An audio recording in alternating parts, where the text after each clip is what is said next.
Ассаламу алейкум, уважаемые друзья. Сейчас мы поедем в одно удивительное и важное место, иншаллах. Мы знаем, что когда человек умирает, есть определенные обязанности, которые нужно выполнить по отношению к покойному. И одно из них — это омывание покойного, тела покойного человека. Это фарзуль кифая, то есть обязанность, которая возлагается на весь джамаат, на всю общину данного населенного пункта. В данном случае это наше село. И мы едем именно в то место, в котором в будущем мы хотим организовать, подготовить помещение для омывания покойных.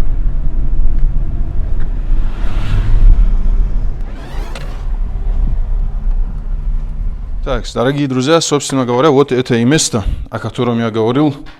В этом помещении, иншаллах, которое нам выделила администрация села, мы планируем сделать комнату для омывания, для мытья покойных людей.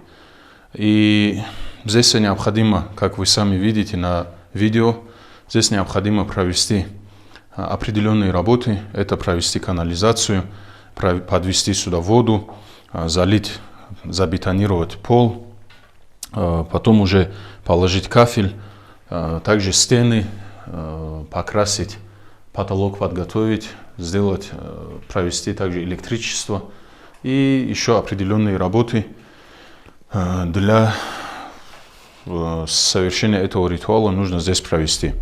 Омывать покойного, когда он покидает этот свет, это является коллективной обязанностью, то есть фарзуль кифая. И создавать для этого условия тоже является также фарзом, то есть обязательностью, которая возлагается на весь джамаат. И в связи с этим у нас в селении, мы живем уже в 21 веке, веке цивилизации.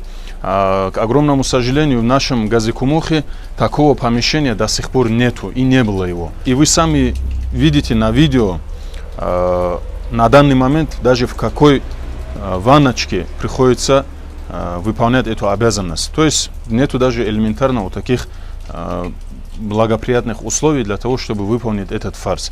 И те, кто омывают, те, кто моют покойных, они, конечно же, лучше всех это понимают, так как только они с этим сталкиваются. И в связи с этим обращаемся ко всем жителям, выходцам нашего села Газикумух, чтобы каждый подключился к решению этого вопроса, так как это очень важный, очень серьезный вопрос. И мы решили не объявлять сбор средств для того, чтобы довести это дело до конца, то есть подготовить это помещение. Мы просто оставим телефон, номер телефона для справок.